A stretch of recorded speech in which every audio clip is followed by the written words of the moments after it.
Thank you for being here this evening, everybody. I'm Margaret Carney, Director and Curator of the International Museum of Dinnerware Design in Kingston, New York.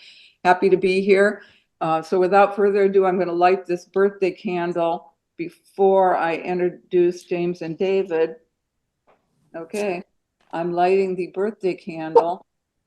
Hope I don't set the museum on fire here. There's a cake here. Happy birthday, 118th birthday to Eva Zeisel. And I know she's going to be mentioned tonight, and we're all thinking about her. And it's on a museum plate from the 1940s. I'm blowing that out for Eva. Hope she doesn't mind. James and David are not only dear friends, but I know so many of you know them. You have their work in your homes and maybe even in your offices. And the KleinReid has been around since 1993. They've worked with, they do their own designs, and then they work with other notable companies. And at the end of their talk, or maybe woven through their talk, they're going to explain their history. And they're also going to talk about their collaborations with Eva Zeisel during the last, I think, 10 years or so of her life. And so without further ado, I've probably forgotten something, but welcome to James and David, and I can't wait to hear what you have to say and the images that you're going to show us. Thank you so much. Thanks for having us, Margaret. Congratulations on the big move to Kingston. So we're going to run through 30 years, 32 years of work very quickly.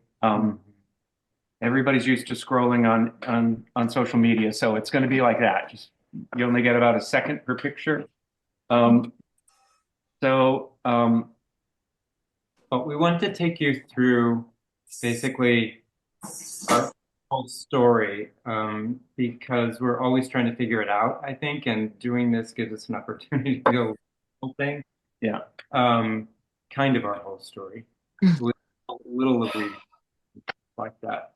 Yeah. So we're in New York City right now, and moved here in '93 and started this business. We got a little studio in Williamsburg and started making stuff. Yeah. Before that, James and I met in high school. We went to undergraduate school together in Ohio at University of Akron in Kent State. And I then went to Cranbrook and James went to Alfred. And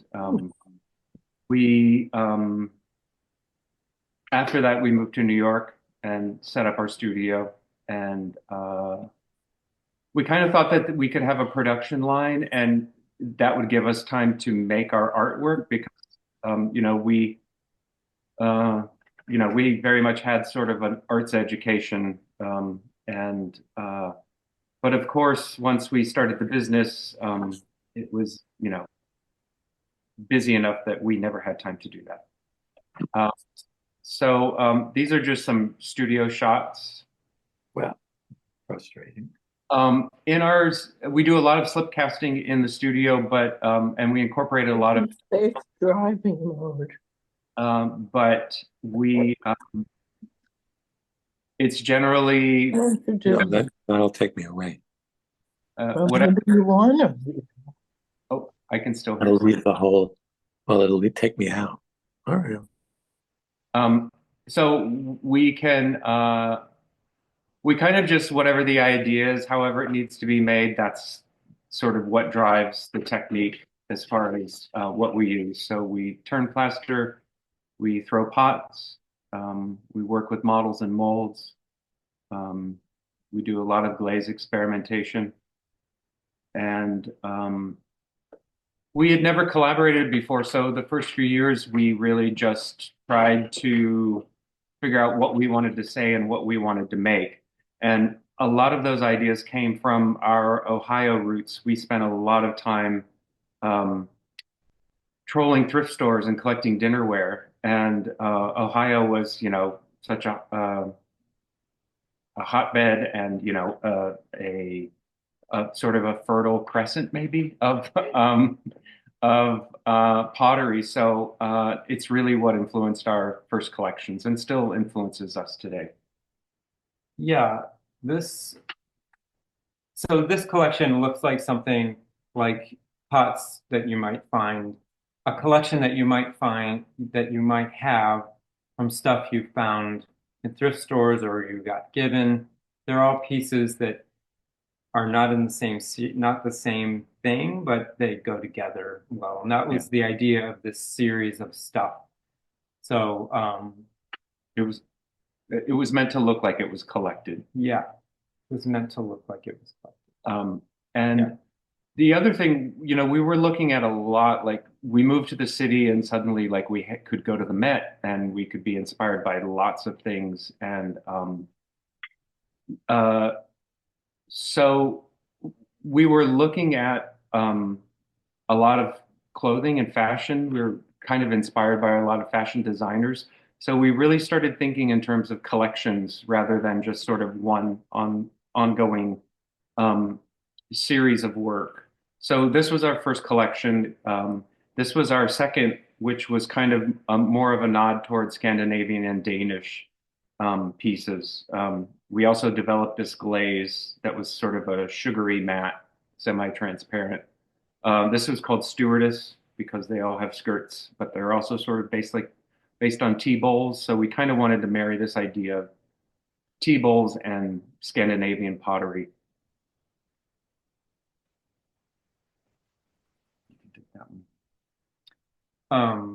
Okay. This was us wanting to just explore shape and volume. And we wanted to do something, we're still kind of like thinking about our roots, like 50s pottery and stuff we found in Ohio. So this is pretty modern looking, but we were always trying to balance it and kind of streamline it. Oops. This one, we also wanted to sort of like, we were thinking about surface decoration a lot. And this was kind of a move to how can we make the pots more architectural and have the structure of the pot be the decoration. This was a series that came after it called L'arsenale. That last collection was called See-Through. This one's called L'arsenale, and it was inspired by a beach. That's the view from the beach in the bottom corner.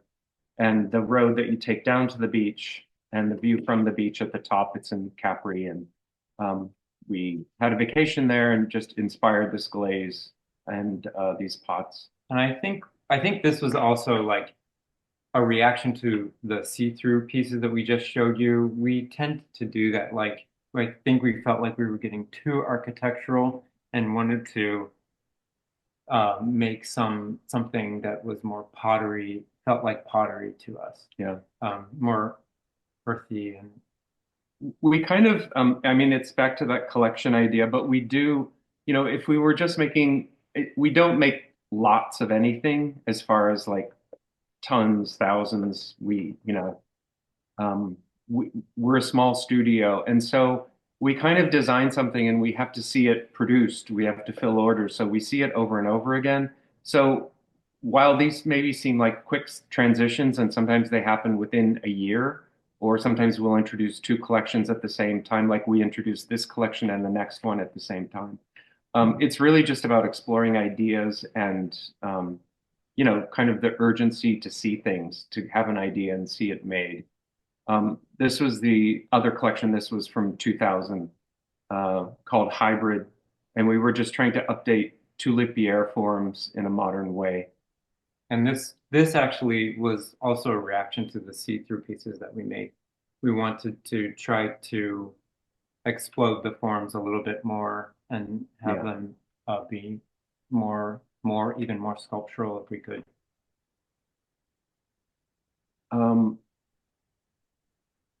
This was a collection called Still Life, and it kind of came from a bit of burnout and around 2004.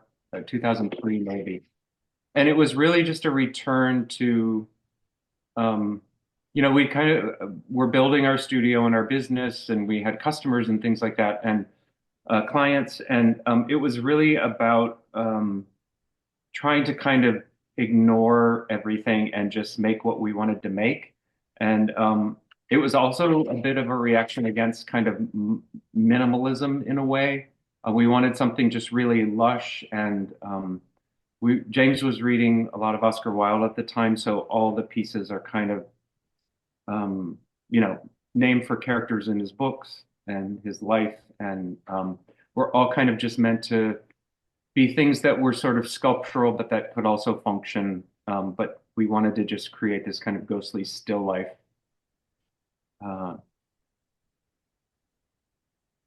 And this collection went on for maybe about 10 years, and we added pieces to it that all were kind of in bisque or gloss porcelain, very austere, but this was an installation at the Alfred Museum, just building up those shapes. These pieces were kind of inspired by work that I was making in graduate school and undergraduate school. They're all sprig molded and attached pieces, and I got that, I think, from Kirk Mangus. He taught us how to sprig stuff, so I just kept doing it.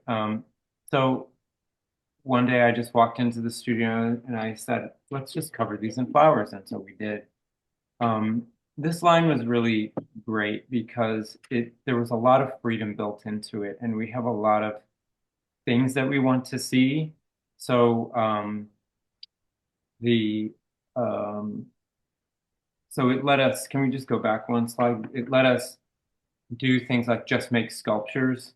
So the little sculptures that you see are sculptures of where something was lost. So they were called lost vignettes. Yes. There was a lost locket on the one on the left side of your screen, and on the other side of your screen it was lost keys. So that was really fun. Mm-hmm. This is a black porcelain version. So at that point, we've been doing black and white for quite some time, and we wanted to see some color. So this was a collection that we wanted to kind of turn more towards like just pottery in a way. So the shapes feel a little more wheel-based, and the glazes are nice and unctuous and drippy. And we just developed this very thick kind of viscous glaze to really kind of move and do its thing. And I guess we should say, our work is, from the beginning, we wanted to do this because we wanted to say what we wanted to say through form. And we wanted to sort of exalt form and clay and have that be the thing that drives us. And all of these pieces, all of the collections that we make are like a conglomeration of specific references that we each have in our minds. And so, for instance, this is an amalgam of stuff of some Chinese, very specifically Chinese shapes, some Korean shapes, and again referencing tea bowls with the glaze in the bottom. But we'd also bought an apartment in Queens at the time. This is named Hawthorne, and the place we bought it's in a building called Hawthorne Court, which is colonial. So this has sort of American colonial references as well. Mm-hmm. But the impetus was, I remember when we first started doing that, it was after we're doing so much black and white, it was like, we just want to see big shapes with color. Yeah. So this yellow was really helpful for us doing that. So James and I both were painters in undergrad and grad school, and we kind of decided to think about prints and This was around 2005 or six, around the same time. And so along with the still life, we introduced a print collection that went along with it, that kind of was about those flower sprigs. The prints were called De Profundis, named after an Oscar Wilde Poem, story. So these are just some, some prints that we were doing along with our collection, with our ceramics.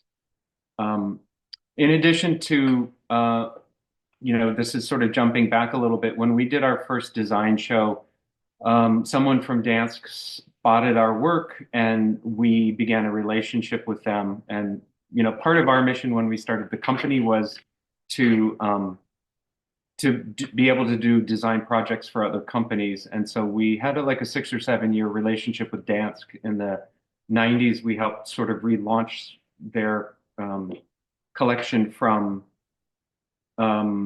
Lennox, and who was their parent company.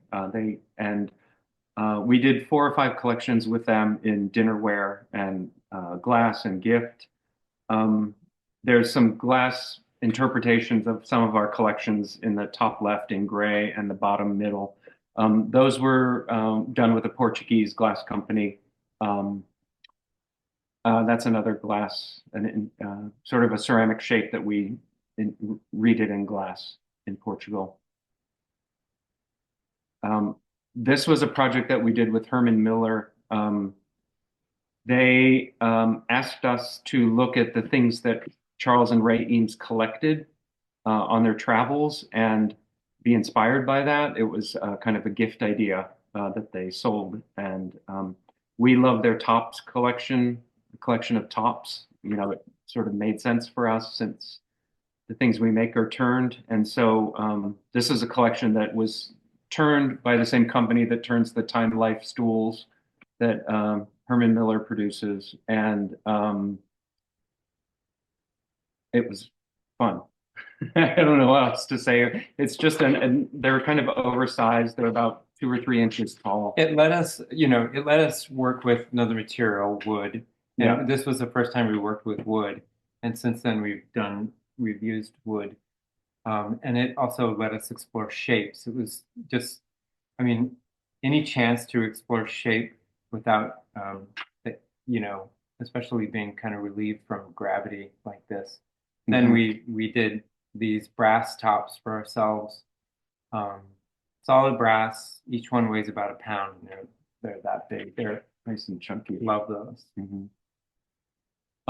We've also had a long relationship with Room&Board, and we do a lot of custom work for them. This is lighting that we design and produce for them. The other things where production was out of our hand, these we sort of produce in studio for them. So we've done lots of different lighting for them over the years. We did a residency in Jingdezhen, China, and this was kind of we kind of knocked off our still life collection in China a little bit. And so these were all shapes that were meant to be functional, but sort of sculptural when not in use. And the porcelain was just so beautiful there, we didn't want to glaze it. It was just beautiful. These were a series of tiles that we did.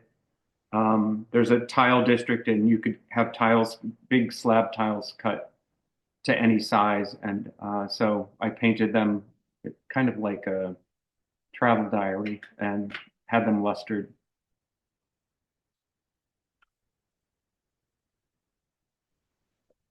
This is called 8.5, and I guess this is a pretty good example of how we jam influences together. So it's I think we were thinking about, it has obviously like colonial American influences, Chinese references with sort of ginger jars and tea bowl references again, and Memphis design references as well. These are all just things that are just kind of in the air, and we put them together. Yeah. into something. I don't know. It's just things that are in the back of our mind make sort of things we need to see, and We needed to see those round handles everywhere. yeah, I guess we need to see those loops everywhere. Yeah. And we do one-offs occasionally, so we still, even with the one-offs, we work in series. So we'll have an idea like these bowls, and we'll, make 25 or 30 of them, and just leave it at that. So these are not cast. Mm-hmm. These are footed bowls that we did a batch. We just work in batches, and we do a bunch, and then, try to sell them. These are footed bowls that we did. They're thrown bowls and vessels. Yeah. With carved stamps and bronze luster glaze. Everything was kind of wanted to be on pedestals, and we had a great relationship with this wood turner who did the Herman Miller tops. So it kind of led to this collection called Prime, which was sort of inspired by the Prime and Miss Jean Brodie and the Maggie Smith movie. And this is a collection that we made for about from 2008 or 9, 10. Yeah. So we made it for about, generally our collections, some come and go quickly. The one-off stuff just is gone when it's sold. But generally we'll sort of run a collection until we're tired and ready to move on, or we need to make production space for something else. So this is a collection we've done for about 10, 11 years, and it's moved through different sort of glaze and decorative iterations. And it's gotten bigger and smaller. Yeah.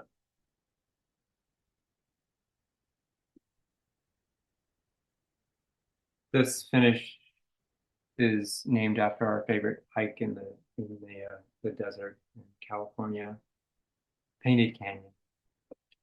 This was kind of a project with West Elm, which was just kind of a variation on the Prime collection, but done in oak instead of walnut. This was a collection called LC that was inspired by the architecture at Lincoln Center, just kind of a small collection that we only made for maybe 3 or 4 years. Oh, that's out of place. That's us in high school. That was supposed to be the first slide. I don't know how it ended up here. But that's my work on the left, some embroidery. That's James's work on the right. And that's us in college or high school? Oh, I think I was registering for college. I don't know. Early on, young. This is a collection called EOS. And it came from the tiniest little sketch that I think I had for about a year, and it just never left my mind. So it just became ripe one day, and we did this. This is also kind of Scandinavian, Japanese, more functional shapes. Mm-hmm. One-offs that we did. We did quite a few of these. We did. We kind of returned to these for a few years. Yeah, we did the different batches. How we did. They were called moon bowls. 100 of these. It's just glazed stoneware, chocolate stoneware. Yeah, just thrown and made. We occasionally have made these little mushroom sculptures in different ways and different iterations. These ones are porcelain. These are terracotta with a little luster glaze on them. It's kind of like also those lost object vignettes were another iteration of those, but those were cast pieces. We had been kind of trying to develop a crater glaze that worked on porcelain for, I don't know, 4 or 5 years, and got to a place that we thought it worked well, and did this collection called Mahara. which was inspired by a volcanic island off Japan. Some pendant lights. And we did this kind of moon white two-tone glaze.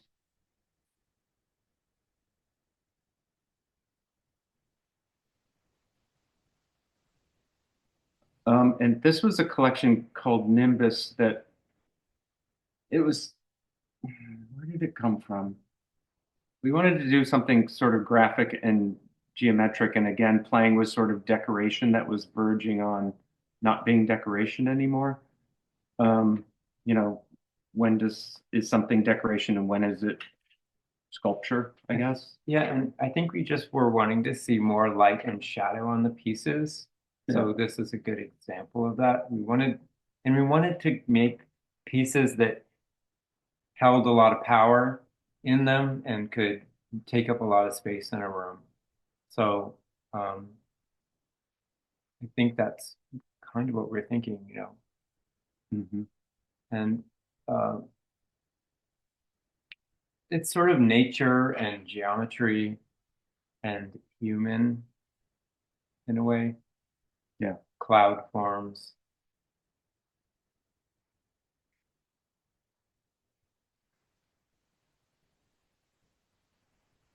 This is it in a black, the onyxy black glaze.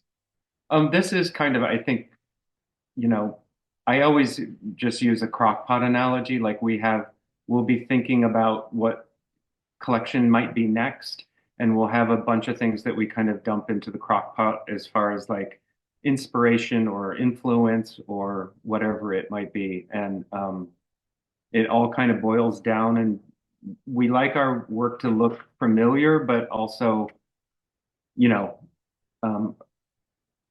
not quite placeable, but not too foreign, I guess is sort of our sweet spot. This was a little offshoot called Cumulus.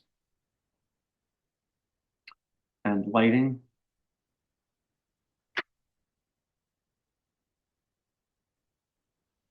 These are two lamps called Masuto that we're just trying to be sort of more move into a sort of a more sculptural space. And again, more sculptural. This is a collection called, what's it called? Begins with an M. Oh, Misala. Oh yeah, Misala. Yeah, we just, I think at this point we were really wanting to see shapes. There's a lot of shapes that, you know, I think we just wanted to see this shape. And these were all supposed to be sculptures. And I think I guess the vessel or potter in us, vessel maker, potter, kind of at the last minute said, no, let's make them vessels. but if you turn them around, you can't see them. Yeah, so there's sculpture on one side, business in the front, and party in the back. These are called privet. It's a bowl and a vase vessel. Yeah, these are very sculptural. Yeah. It's not really functional bowl or a vase. It's marginally functional. Yeah. And that's the collection together. Giant egg. Yeah. This was maybe this was Pretty. pre-pandemic? Yeah, pre-pandemic. Pre-pandemic. Yeah, we added those quatrefoil pieces in the end. Yeah. This was the way we originally imagined it in this, and we spent so much time developing this amazing glaze. Nobody bought it. Everybody just wanted it in black. But we have a few samples of this, and we still love them. Yeah, and these are the quatrefoil shapes that are part of that collection.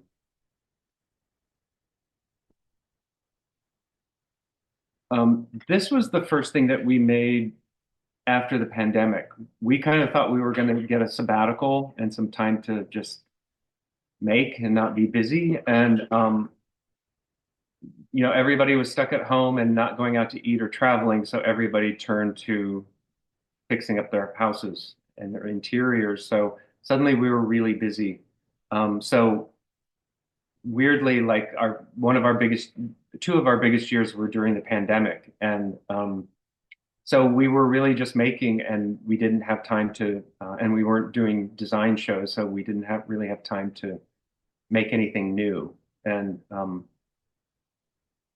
after things kind of moved back to normal, this was a collection that we did called Rio, and it was inspired by a trip to Rio, which is the last trip we took right before shutdown. And the first trip that we took after shutdown. Yeah. So these, wow, I don't know, these pieces are a lot of things, but they're, they are inspired by Rio, by the colors of Rio, by the mid-century architecture of Rio. But they're also inspired, it's sort of also an homage to ceramics and to our teachers and people who came before us. And so some of the shapes you can see some familiar things in some of the shapes that we made. These are very Rio. If you think about the big Corcovado, it's Corcovado statue in Rio. The statue on Corcovado, yeah. And these are large platters. These are named after a beach that we went to there. I think also the inspiration for doing this stuff this way was that we wanted to make work that was changeable. So we didn't want to make work that would look the exact same way every time we made it. So each one of these is just painted. I paint them, and they all look different. And they've evolved as well quite a lot. So these to me look really old. They look We've been very making different this now. for like 2 years. No, a year. A year, yeah. And these do sort of look like an early iteration of exactly what they are. Like, it's amazing how much they've changed. This platter is a much more recent one. Yeah, more like that now. Yeah. And this was just, we spent about 6 or 8 months developing the glazes and sort of thinking about what would painting on pots look like for us, because we'd never done that before, unless it was just, minor kind of things. We've never sort of done anything sort of big and expressive like I this. think this was probably one of the hardest things that we've ever done as a collaboration, because we had to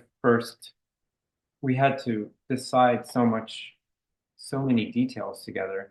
The hardest one was, what language are we going to use? So we did The shape language of so much. the surfaces. The language of the shapes and patterns of the surface. Like, what was that?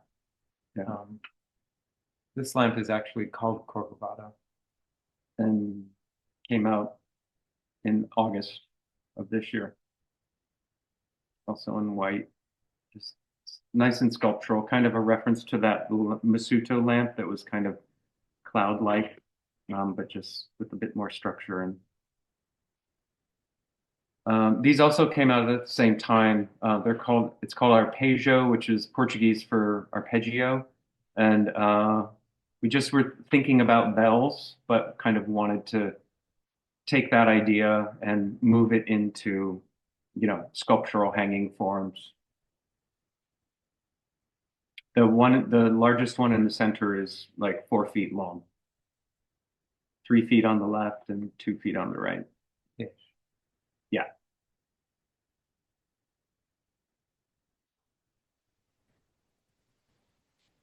And then I think this is probably the last thing that we're going to show of our work together. These were just we did these along with the sculptural Corcovado lamp, and just exploring this carving this carving technique, and it really thinking about Rio and Oscar Niemeyer. And yeah. And so these tiles rotate, you can flip them and make new patterns. And you can mix and match and put them any way you want, and they form larger patterns as you're. They're kind of rotate designed so them. they can sort of work infinitely with each other as far as lines connecting and different shapes, making different shapes. And the idea was this weird curtain of tiles. Why not? Why not?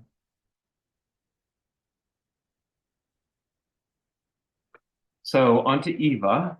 I hope you're still with us Yes. because We're wrapping it up, I promise. We're at the end. I want to tell you about our work with Eva, meeting Eva. We have Margaret to thank for that. Because Margaret, I wish we could talk, but and you can correct this later if I remember it wrong, but I remember you just called me and said, do you want to meet Eva Zeisel? And I was living in New York. Margaret was my teacher at Alfred, and you were doing a project with Eva and Hall China, or you had done the project and you were visiting Eva. I can't remember what it was, but you said, would you like to meet Eva Zeisel? And I said, yes, I would like to meet Eva Zeisel. Maybe you knew that I was interested just from my work at Alfred, and I did want to do a project with her when I was in Alfred, but it was just like I was afraid to ask her, of course, and I didn't ask her anything like that. But so Margaret called, said, do you want to meet her? And we said yes, and we went. I think it was We had like a lunch. Like, oh yeah. We met in the afternoon at Eva's apartment, and it was great. We gave her one of our see-through pieces, and she said, oh, this is very serious. And she liked that we were kind of a small company, but we were, I think she said trying to make things perfect. Yeah. And, that we were, using industrial techniques and things. She said that when she was, doing design in the factory, she had set up a small production studio in her design studio so that she could sort of see things through from model to mold to prototype, and they wouldn't kind of get lost on the factory floor, or she could just, have an eye on them. And so anyway, at the end of the meeting, we said, if you'd ever like to collaborate on something, we'd love to. And we said yes. And she asked if we wanted to reissue something, but we were kind of selfishly said, we'd like to do something new. And for us, it was, we thought it would be the way that we got to spend more time with her, among other reasons. But so we ended up, I think we met her on a Friday. Oh yeah, we went over on a Friday to talk about it, right? She said, I called her. She said, yeah, call me. And so I called her, and it was on a Friday. It was like, we were just finishing work, and it was like 4 or 5 or something like that. And she said, why don't you come over tonight? I'm like, okay. So we came over, and we designed stuff, and we stayed until like 2 or 3 or something like that. We talked a lot about what we could do as far as like what we were interested in doing, and she was very interested in like, how do you make it? How do you get it out to the public? Right, all of those questions, sort of the sort of production and beyond the designing, like how do these things get out into the world? And then it was really late. She actually showed us the manuscript, like all the pages for the magic language of design. And, we were kind of pinching ourselves the entire time. And at one, we were like, we have to go home. We're very tired. But she said, come back tomorrow morning and come up to the house, and which we did. And we spent the day just sitting outside at a table cutting paper shapes, which, as many of you know, Eva would always work by folding a piece of paper in half and drawing a line and then cutting it out. And so at the end of the day, we had this massive pile of shapes and just had played all day with paper and scissors. And we kind of, the shapes on the top left in purple and I'm sorry, that sort of blue and This is the one that blue and pink. that she cut out. Yeah. And then we cut out those two. James and I sort of we kind of loved the schmooze, so we thought about, we talked about this idea of them kind of nestling together. And so she had cut out the blue one, and we brought back the pink and the blue one next to it. We cut out the large shape. And then she was like, okay, but they have to be beautiful on their own. And so the pink and green shapes were kind of how they were refined. And then we had similarly this white shape on the bottom left, this paper shape. And we thought and we were kind of in love with this little green guy, which we kind of jokingly called the ugly baby of the family. And so that was just about sort of making them into this kind of beautiful stacking shape. So 3 shapes that nested and 3 shapes that stacked. And we introduced those in, I think, 99. And I think we had maybe something like 90 different pieces of press on them. It was really amazing.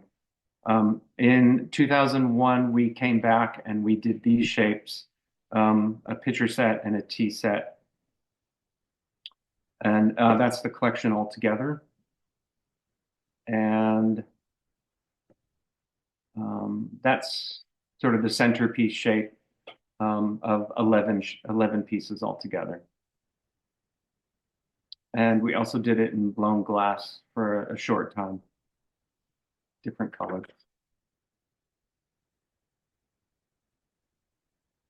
This was probably one of the funnest things we ever did in our lives, which was work on a set of prints with Eva. And it was painstaking cutting and cutting and cutting. So we just, wanted Eva to be sort of like free of gravity, and just we wanted to actually also allow her decorative side to come out, and it was also all just so natural. So we brought all this paper, different colors, so that we could work on just different layers. I mean, it wasn't really an idea of what we would do, but it was just, the only idea was to use cut paper. These were all inspired by the end of that first day, that giant pile of cut paper, construction paper. And we just thought, how do we harness that magic? And this probably took, did it take a year to cut? It took a long time to sort of, took about a year. because you would change one layer and then everything else would have to be recut and adjusted to it. It was very, not done anywhere even close to a computer. So just all scissors and construction paper. None of this was done on a computer. Even the none of our work. The ruby litho was hand cut. Yeah. So these were the 2. We did 4 prints and we ended up releasing these 2. They're called Magic Language 1 and 2. And then a few years later, we kind of returned to the print idea, and we obviously wanted something a little easier to work with. So we just we would cut one, we would work and play and then cut one shape and then see what it looked like when it was multiplied on itself, either mirrored or,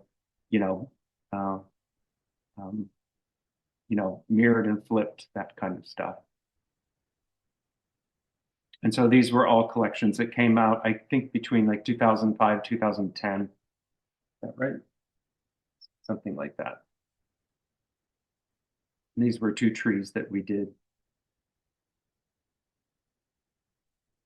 And so that was 13 years, 12 years that we worked with Eva. 13 years. Yeah.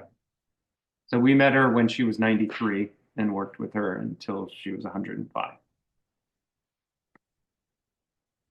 And that's the full collection. And yeah. Yeah. And that's us and what we've been doing for the past 30 years. And I hope you have questions. There's a lot to fill in lots of spaces, but I don't know what you might be interested in.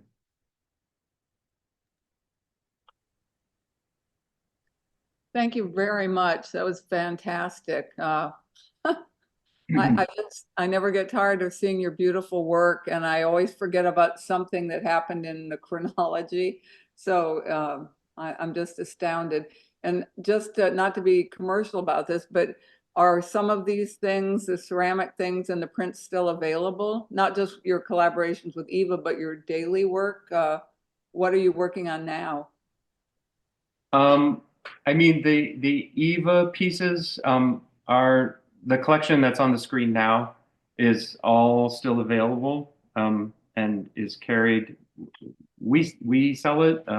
Room and Board carries some of it, and then the prints, the magic language prints, are still available. And there's a collection that Room and Board has. It's like the last iteration, which the colorways. It's the 4 prints. What was it called? Something. The magic language. No, Or the other ones. The set of 4 anyway. The smaller set of 4 ones that were just single colors. There's Room and Board has a colorway currently for sale, and then we also have artist proofs and things like that. And is Rio what you're still working on now? Right now we produce the Prime collection with the wooden bases. We produce the Mahara, that's the lava glaze pieces, and the Rio, and the pendants, and oh yeah, the Nimbus, these pieces here. And so we have about maybe 5 or 6 collections. We always have kind of things phasing in and out, like something new will knock out something old. Like the Prime collection with the wood, with the walnut feed is kind of on its way out, unfortunately. Okay, thank you. So Bill, did you have questions that you in the chat or? Yeah, there are a few questions. There's a lot more, I don't know, praise, comments that say wonderful things about you more than questions. But I have a question on that the collection of vases that nestle together that you work with Eva on. And I think it's really interesting that the first series of paper cutouts, the profiles match exactly. And in the end, you came up with something where there were some gaps, so the profiles didn't match exactly. And I guess the engineer in me likes the idea of them matching exactly. So could you say a little bit about the thought process, or how you ended up, or how you evolved from those shapes with identical profiles to slightly different profiles? Well, each, the idea was that each piece has to be beautiful on its own to be beautiful in a group. So, these were not beautiful on their own. Like if the first shape was a good shape, but then the two, the medium one and the smaller one that came from that first original shape were not so great. So giving it that little bit of space and breadth at the top, they do match it at the bottom perfectly. But as they go up to the top, they have their own space and their own shapes. Mm-hmm. So I don't know, just giving it a little room to breathe at the top. Okay. Made them lighter gave them more personality, made them more elegant. Yeah. And I was really sad to see that first shape go. And I can't seem to there. Get back to it. I was sad to see this blue shape go on the top left because I really loved it, but it was really once it went, once it was about making the smaller shapes look great on their own, it was then this sort of how does the large shape need to kind of react and change form to kind of create a family. So, it's kind of that thing of, a lot of times in design for us, it's like the thing that I'm holding on to the most is the thing that needs to go. And That's not what happened here. That's not a lot of times. That's every single time. The thing is the most important thing about the thing you're making is the thing exactly that needs to go. Yeah. So another comment, question. Great to see you both looking so well and to witness your ongoing success with your distinctive style. Love the various collections. So is dinnerware less of a focus because there's less of it in demand as it was 30 years ago and more decorative arts? Dinnerware is hard to make in a small studio for us. It's a lot of like stacking up, and it's also hard to pay the bills making dinnerware in a small studio. And we don't want to be we never wanted to be a big thing.